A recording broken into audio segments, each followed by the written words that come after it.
بسم اللہ الرحمن الرحیم۔ حضرت صہیب رومی رضی اللہ تعالیٰ عنہ سے روایت ہے، رسول اللہ صلی اللہ علیہ وسلم نے فرمایا، جو شخص قرض لیتا ہے اور اس کا پختہ ارادہ ہوتا ہے کہ اسے واپس نہیں کرے گا، وہ اللہ کو چور بن کر ملے گا۔ جو شخص قرض لیتا ہے اور ادائیگی میں ٹال مٹول کرتا ہے اور اس کا مقصد ہوتا ہے کہ واپس نہ کرے، اسے قیامت کو سزا ملے گی۔ اللہ تعالیٰ دلوں کے حال جانتا ہے، اس لیے مسلمان کو چاہیے کہ کسی کو دھوکہ نہ دے۔ انسان کو دھوکہ دینا ممکن ہے، لیکن اللہ تعالیٰ کو دھوکہ نہیں دیا جا سکتا۔ حضرت ابو ہریرہ رضی اللہ تعالیٰ عنہ سے روایت ہے، رسول اللہ صلی اللہ علیہ وسلم نے فرمایا، مومن کی روح اس کے قرض کی وجہ سے لٹکی رہتی ہے حتیٰ کہ اس کی طرف سے قرض ادا کر دیا جائے۔ لٹکنے کا مطلب ہے کہ مرنے کے بعد بھی اس پر ادائیگی کی ذمہ داری باقی رہتی ہے اور وہ ادا کرنے کے قابل نہیں رہتا، اس لیے اسے پریشانی رہتی ہے، یا یہ مطلب ہے کہ اسے جنت میں داخل ہونے کی اجازت نہیں ملتی۔ اگر کسی کی طرف سے ادائیگی کر دی جائے تو قرض ادا ہو جاتا ہے اور وہ اللہ کے ہاں بھی اس ذمہ داری سے سبکدوش ہو جاتا ہے۔ فوت ہونے والے کا ترکہ تقسیم کرنے سے پہلے اس کا قرض ادا کرنا چاہیے۔ اگر ترکہ کم ہو تو وارث اپنے پارٹ سے قرض ادا کریں۔ حضرت عبداللہ بن عمر رضی اللہ تعالیٰ عنہ سے روایت ہے، رسول اللہ صلی اللہ علیہ وسلم نے فرمایا، جو شخص اس حال میں فوت ہوا کہ اس کے ذمہ 1 دینار یا 1 درہم تھا، وہ اس کی نیکیوں سے ادا کیا جائے گا۔ وہاں آخرت میں دینار ہوں گے نہ درہم۔ اگر وارث قرض ادا نہ کریں تو میت پر اس کی ذمہ داری باقی رہتی ہے، جس کی وجہ سے اسے قیامت کے دن مشکل پیش آئے گی۔ نیکیوں سے ادائیگی کی صورت یہ ہے کہ جس قدر قرض ہوگا اس کے مطابق مقروض کی نیکیاں قرض خواہ کو دے دی جائیں گی۔ نیکیاں کر لینے کے بعد ان کو ضائع ہونے سے بچانا چاہیے اور ایسے اعمال سے پرہیز کرنا چاہیے جس سے نیکیاں ضائع ہو جاتی ہیں، مثلاً ظلم، حسد، کسی کے ساتھ نیکی کر کے اسے احسان جتلانا۔ رسول اللہ صلی اللہ علیہ وسلم کے آزاد کردہ غلام حضرت ثوبان رضی اللہ تعالیٰ عنہ سے روایت ہے کہ اللہ کے رسول صلی اللہ علیہ وسلم نے فرمایا، جس شخص کی جان اس حال میں اس کے جسم سے نکلی کہ وہ 3 چیزوں سے پاک تھا، وہ جنت میں داخل ہو جائے گا: تکبر سے، مال غنیمت کی خیانت سے اور قرض سے۔ حدیث میں مذکورہ تینوں گناہ بہت بڑے ہیں۔ کبیرہ گناہوں کا مرتکب اللہ نے پہل معاف نہ کیا تو جنت میں داخل نہیں ہو سکے گا، حتیٰ کہ جہنم میں اپنے گناہوں کی سزا بھگت لے۔ یہ سزا سینکڑوں سال طویل ہو سکتی ہے، جبکہ جہنم کی 1 سیکنڈ کی سزا بھی ناقابل برداشت ہے۔ نبی صلی اللہ علیہ وسلم نے تکبر کی تعریف ان الفاظ میں فرمائی ہے: تکبر حق کا انکار کرنا اور لوگوں کو حقیر جاننا ہے۔ مال غنیمت مسلمانوں کا مشترکہ حق ہوتا ہے، جب تقسیم کر کے ہر مجاہد کو اس کا حصہ دے دیا جائے تو وہ ان کی جائز ملکیت بن جاتا ہے۔ تقسیم سے پہلے معمولی سی چیز لینا بھی حرام ہے۔ اس طرح قوم کی اجتماعی ملکیت میں ناجائز تصرف کرنا یا اسے نقصان پہنچانا بھی کبیرہ گناہ ہے، جیسے قومی خزانے کے مال کو اپنی ضروریات پر خرچ کر لینا۔ مسجد، مدرسہ یا کسی دینی یا دنیاوی تنظیم کا فنڈ انہی مصارف پر خرچ کرنا چاہیے جس کے لیے وہ اکٹھا کیا جاتا ہے۔ اگر کوئی عہدیدار ان کے علاوہ کسی اور مصرف میں خرچ کرتا ہے تو یہ خیانت ہے۔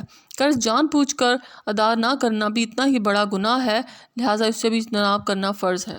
حضرت ابو ہریرہ رضی اللہ تعالیٰ عنہ سے روایت ہے، رسول اللہ صلی اللہ علیہ وسلم نے فرمایا، جو شخص لوگوں کا مال اسے ضائع کرنے کے ارادے سے لیتا ہے، اللہ اسے تباہ کر دے گا۔ ضائع کرنے سے مراد یہ ہے کہ وہ اسے واپس نہیں کرنا چاہتا، مالک کے لحاظ سے یہ مال تباہ ہو گیا کیونکہ اسے واپس نہیں ملے گا۔ ایسے جرم کی سزا دنیا میں بھی مل سکتی ہے کہ اس شخص پر ایسے حالات آ جائیں کہ وہ مفلس ہو جائے، اور آخرت میں بھی سزا مل سکتی ہے کہ اس کے اعمال ضائع ہو جائیں یا قرض خواہ کو دے دیے جائیں اور وہ خود جہنم میں چلا جائے۔ یہ بہت بڑی تباہی ہے۔ حضرت ابو ہریرہ رضی اللہ تعالیٰ عنہ سے روایت ہے کہ رسول اللہ صلی اللہ علیہ وسلم کے زمانہ مبارک میں جب کوئی مومن مقروض ہو کر فوت ہوتا تو رسول اللہ صلی اللہ علیہ وسلم اس کے بارے میں پوچھتے اور فرماتے ہیں، کیا اس نے اپنے قرض کی ادائیگی کا سامان چھوڑا ہے؟ اگر وہ لوگ کہتے ہیں ہاں تو آپ صلی اللہ علیہ وسلم اس کا جنازہ پڑھاتے، اگر لوگ کہتے ہیں نہیں تو آپ صلی اللہ علیہ وسلم فرماتے، اپنے ساتھی کا جنازہ پڑھ۔ جب اللہ تعالیٰ نے اپنے نبی کو فتوحات اور غنیمتیں عطا فرمائیں تو آپ صلی اللہ علیہ وسلم نے فرمایا، میں مومنوں سے ان کی جانوں سے بھی زیادہ تعلق رکھتا ہوں، اس لیے جو کوئی مقروض فوت ہوگا تو اس کے قرض کی ادائیگی میرے ذمہ ہے، اور جو کوئی مال چھوڑ کے فوت ہو جائے تو وہ مال اس کے وارثوں کا ہے۔ نبی صلی اللہ علیہ وسلم کا مقروض شخص کا جنازہ نہ پڑھنا تنبیہ کے لیے ہے۔ اسلامی حکومت کو ایسے مقروض افراد کی مالی امداد کرنی چاہیے جو قرض ادا کرنے کے قابل نہیں۔ اگر کوئی شخص مقروض فوت ہو جائے جبکہ اس کے وارث نادار ہوں، ادائیگی کی طاقت نہ رکھتے ہوں، تو اسلامی حکومت کا فرض ہے کہ قرض خواہوں کو بیت المال سے ادائیگی کرے۔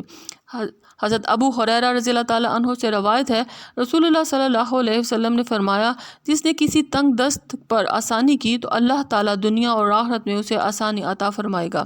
تنگ دست مقروض پر آسانی کرنے کا مطلب یہ ہے کہ اسے سختی کے ساتھ مطالبہ نہ کیا جائے، اسے مزید مہلت دی جائے یا قرض معاف کر دیا جائے۔ حضرت بریدہ بن حصیب سلمہ رضی اللہ تعالیٰ عنہ سے روایت ہے، نبی صلی اللہ علیہ وسلم نے فرمایا، جو شخص کسی تنگ دست کو مہلت دیتا ہے اسے ہر روز صدقے کا ثواب ملتا ہے، اور جس نے واجب الادا ہونے کے بعد مزید مہلت دی اسے بھی یہی ثواب ملتا ہے، یعنی ہر روز صدقے کا ثواب ہوتا ہے۔ مہلت دینے کا مطلب یہ ہے کہ قرض دیتے وقت مناسب مدت کا تعین کیا جس میں مقروض آسانی سے ادا کر سکے۔ مقررہ مدت ختم ہونے کے بعد سختی سے مطالبہ کرنے کے بجائے مزید مہلت دے دینا مزید ثواب کا باعث ہے۔ حضرت حذیفہ بن یمان رضی اللہ تعالیٰ عنہ سے روایت ہے، نبی صلی اللہ علیہ وسلم نے فرمایا، ایک آدمی فوت ہو گیا، اسے کہا گیا تو نے کون سا نیک عمل کیا ہے؟ اسے یاد آ گیا یا یاد دلایا گیا تو اس نے کہا، میں سکے اور نقدی میں چشم پوشی کرتا تھا اور تنگ دست کو قرض کی ادائیگی میں مہلت دے دیا کرتا تھا، اللہ تعالیٰ نے اسے معاف کر دیا۔ لین دین میں نرمی کرنا اللہ تعالیٰ کو بہت پسند ہے۔ وفات کے بعد 3 بڑے مشہور سوالوں، تیرا رب کون ہے، تیرا نبی کون ہے، تیرا دین کیا ہے، کے علاوہ بھی بعض معاملات کے بارے میں پوچھا جاتا ہے۔ سکے میں چشم پوشی کا مطلب یہ ہے کہ سکے کی معمولی خرابی کو نظر انداز کر دیتا تھا، جبکہ عام لوگ اس کی وجہ سے سکہ قبول کرنے سے انکار کر دیتے تھے، جس طرح آج کل گھسا ہوا سکہ یا پھٹا ہوا نوٹ قبول کرنے سے انکار کر دیا جاتا ہے۔ مقروض کو قرض کی ادائیگی میں مزید مہلت دے دینا بھی بہت بڑی نیکی ہے۔ بعض اوقات ایک نیکی انسان کی نظر میں معمولی ہوتی ہے لیکن وہی بخشش کا ذریعہ بن جاتی ہے، اس لیے چھوٹی چھوٹی نیکیوں کی طرف بھی پوری توجہ دینی چاہیے۔ حضرت ابو ہریرہ رضی اللہ تعالیٰ عنہ سے روایت ہے، رسول اللہ صلی اللہ علیہ وسلم نے حق والے قرض خواہ سے فرمایا، اپنا حق شرافت سے وصول کرو، پورا ادا ہو یا ادھورا۔ قرض واپس مانگتے وقت جو مقروض ادا کرنے سے انکار کرے یا بہانہ بازی کر کے مزید مہلت کا طالب ہو تو غصہ آ جانا فطری بات ہے، لیکن غصے پر قابو پانا بہت بڑی نیکی ہے۔ مقروض کو بھی چاہیے قرض خواہ کے احسان کا خیال کرتے ہوئے اچھے طریقے سے بات کرے، وقت پر قرض ادا کرے، نہ کر سکے تو مزید مہلت طلب کرے اور معذرت کرے۔